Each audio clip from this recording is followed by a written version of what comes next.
இப்போ கபால பைரவரினுடைய ஸ்லோகத்தையும் அவரினுடைய மகிமையையும் பார்க்கலாம். त्रिनेत्रं वरदं शान्तं कुमारं च दिगम्बरं पाशं वज्रं तथा खड्गं पानपात्रं च दारिणम् इन्द्राणि शक्तिसहितं गजवाहनसुस्थितं कपालभैरवं वन्दे பத்மராகப்பிரபம் சுபம் அப்படின்னு சொல்லப்படக்கூடிய ஸ்லோகத்துல நாம கபால பைரவரை வணங்குறோம். இந்த கபால பைரவர் பத்மராக கல்லை போல ஒளி வீசக்கூடியவராக தன்னோட சக்தியான இந்திராணியோட எப்பவுமே இருக்கக்கூடியவராக காட்சி தர இந்த கபால பைரவர் தான் தேவர்களினுடைய தலைவனான இந்திரனை படைத்து அவனுக்கு இந்திர பதவியை கொடுத்த அற்புதமான பைரவராக சொல்லப்படுறார். அதனால இந்திரனினுடைய சக்திக்கு மூலாதாரமாக இருக்கக்கூடியவர் இந்த கபால பைரவர் அப்படின்னு நாம புரிஞ்சுக்கலாம். இந்த கபால பைரவர் சுக்கிரனினுடைய அதிதேவதையாக இருக்க. அதனால ஜாதகத்துல சுக்கிரதோஷம் இருக்கக்கூடியவர்கள் இந்த கபால பைரவரை வணங்கும் பொழுது சுக்கிரதோஷமானது நீங்குது அப்படின்னு சொல்றோம். அது மட்டும் இல்லாம இந்த கபால பைரவரை நாம வணங்கும் பொழுது நம்ம மனதுல இருக்கக்கூடிய ஆணவமானது அழியுது அப்படின்னு சொல்றாங்க.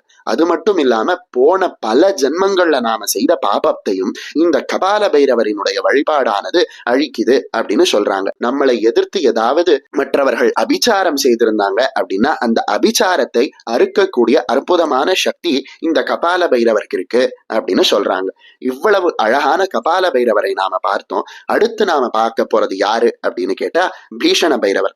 திரிநேத்ரம் வரதம் சாந்தம் குமாரம் ச திகம்பரம் கட்கம் சூலம் கபாலம் ச தாரிணம் முஷலம் ததா சாமுண்டா சக்தி சகிதம் பிரேதவாஹன சுஸ்திதம் ரக்தவர்ணம் மகாதேவம் வந்தே பீஷண பைரவம்.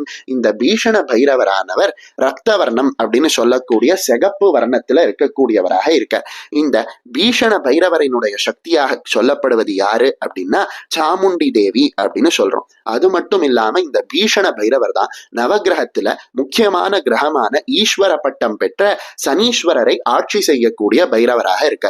அதனால சனி தோஷத்தால கஷ்டப்படக்கூடியவர்களும் 7.5 சனி, அஷ்டம சனி, அர்த்தாஷ்டம சனி போன்ற சனியினுடைய பலவிதமான திசா புக்திகள் கஷ்டம் அடைந்தவர்களும் இந்த பீஷண பைரவரை வழிபடும் பொழுது அவர்களுக்கு ஒரு விதமான விடுவு காலம் ஏற்படுது அப்படின்னு சொல்றோம். இந்த பீஷண பைரவரை வழிபட்டா என்னென்ன நடக்குது அப்படின்னு கேட்டான்னா மரண பயமானது நீங்கி துஷ்ட சக்திகளோட தொல்லையானது நீங்குது அப்படின்னு சொல்றாங்க. இந்த பீஷண பைரவரை நாம வழிபடும் பொழுது வியாபாரம், தொழில் போன்றவற்றில் வெற்றி கிடைக்குது அப்படின்னு சொல்றாங்க. நமக்கு நடக்கக்கூடிய விபத்தை தடுக்கக்கூடிய அற்புதமான பைரவராக இந்த பீஷண பைரவரானவர் இருக்க.